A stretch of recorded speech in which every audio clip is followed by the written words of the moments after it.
Hi, everybody. I'm Bill Sanders, and this is Watch Outside, the art and science of watch collection. Today, what I want to do is to take a look at the top French jewelers and some of the men's watches that they have that are relatively affordable. You can get, I mean, these jewelers are famous. They've made jewelry for kings and queens and emperors and you name it. Uh, there's a location in Paris in the first arrondissement called Place Vendôme. And this is where traditionally the top jewelers have been. The Ritz Hotel is there.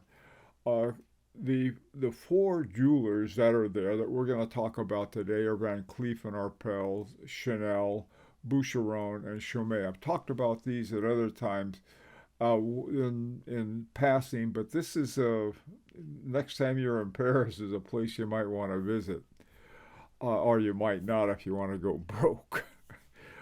In the center is the Verdun column, which is erected to commemorate the Battle of Austerlitz. This is one Napoleon won. Then on the top of the column is Napoleon. They said, "Hi, folks." Anyway, okay, so let's take a look at these watches. The first one is the Van Cleef and Arpels Monsieur Dual Time Generation. I'm sure I've mentioned this watch at another time. I got it not long ago for a friend. He wanted it, and I got it at a good price, and he bought it for me. But there's this watch is fantastic. Essentially, what it is a Jaeger-LeCoultre Master Geographic without the world timer at the bottom. They both have the same movement. A Jaeger-LeCoultre caliber 939. This is such a cool watch. If given a choice of having either one of these, I'd go with the Van Cleef and Arpels simply because they're such a beautiful watch. Nothing against the Jaeger-LeCoultre. They're 15,300. This one, I think, when you can find them, and they're getting more and more difficult to find, you can find them for around 4 to 5,000. I paid around 5,000 for the one I got. Um, can't say enough good about them. They're fantastic watches, and they have great horology. Okay, this next one is Chanel. Now, Chanel is sort of a they're doing some things that are are very loud and very quiet. And by very loud, I mean they bought like a part of FP's yarn, something like 20% of it or something like that. They have a part of uh, Romain Gautier. They bought Bell and Ross, and they own a part of MB&F. So, I mean, most people may not be aware of that. I mean, these guys are buying into some really top things. They're also doing something else. They've set up a high horology movement in, I think it's La Chaux de Fonds. And they also have another one that is, here's where we come to the real affordability. They have a watch called the Chanel J12, been around for a long time. The model has, and some years ago, not too long ago, they decided to put in their own movement. Now, their own movement is their own in some respects. It's essentially a Tudor MT 5600 base to it. And it's made at a place where both Tudor movements are made and the Chanel movements are. There are a few others too. A place called Fenici, and it's so the movement that you're getting. And again, this is something where that may require some good judgment. Is called a caliber 12.1. Now the problem is that, like I said, the J12 has been around for a long time, and it wasn't until the caliber 12.1 came along that they were anything other than an ETA or maybe even Salida movements in them. Some certain models did have some top movements by top watchmakers, but not in general. However, the newer ones, and you've got to look for them, and they cost the best prices I could find without really looking or even bargaining. Were 34.15 for one in white and one 37.60 in black. These I found both of those on Chrono 24, but they're all over the place. There are a lot of them. But like I said, if if you want the movement to go, if you like the Tudor movement, which is done in a way that is totally doesn't look a thing like the Tudor movement, even though they're built side by side at the uh, Kinesi factory that's co-owned by Tudor and Chanel. A watch is a very cool watch. It has COSC 4 hertz automatic.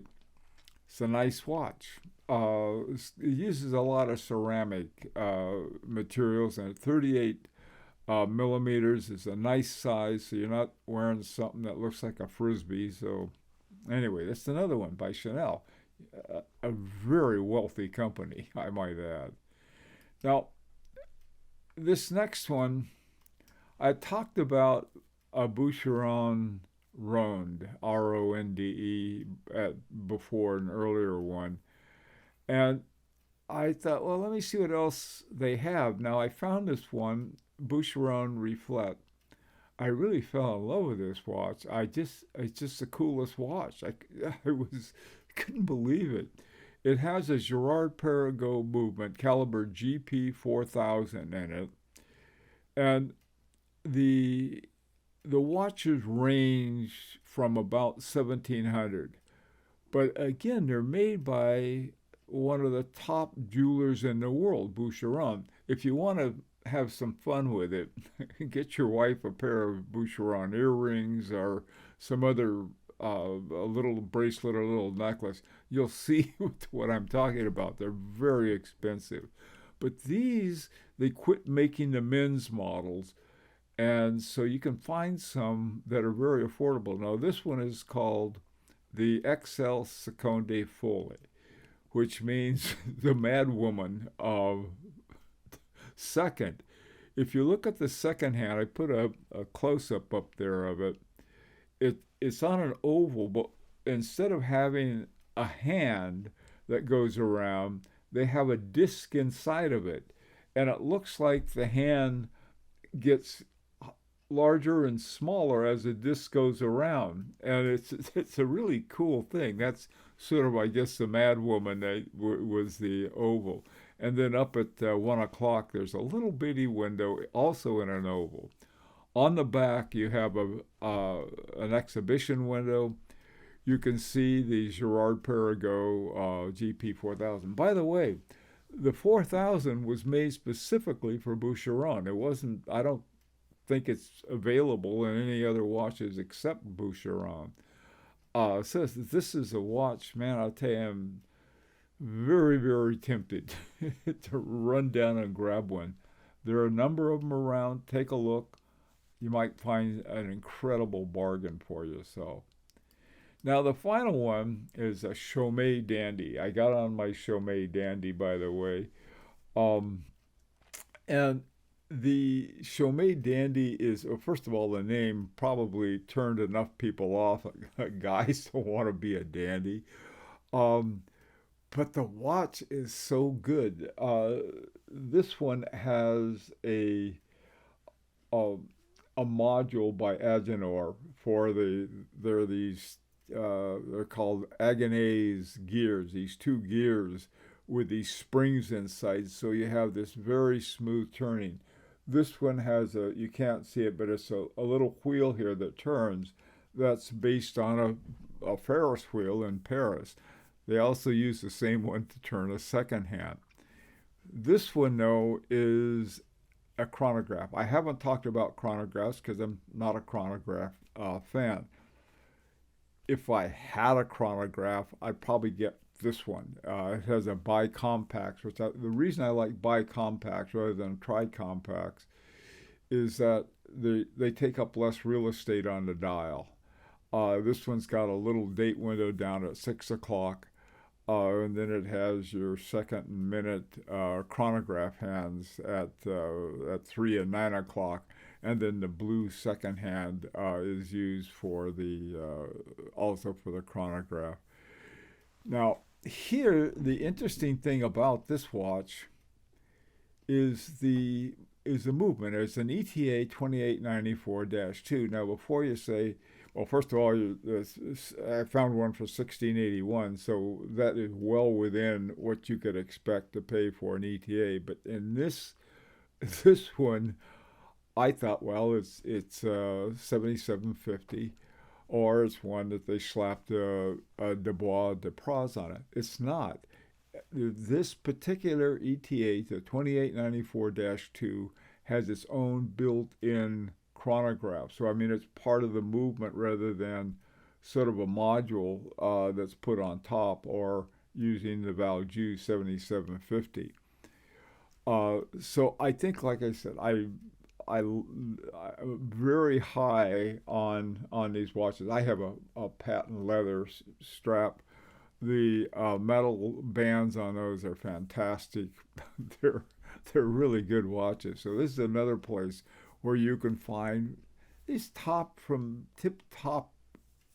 They can out make the case and design the dial and make the dial better than just most of our top watchmakers. I've seen a lot of watches with fantastic movements, but the other part is sort of boring.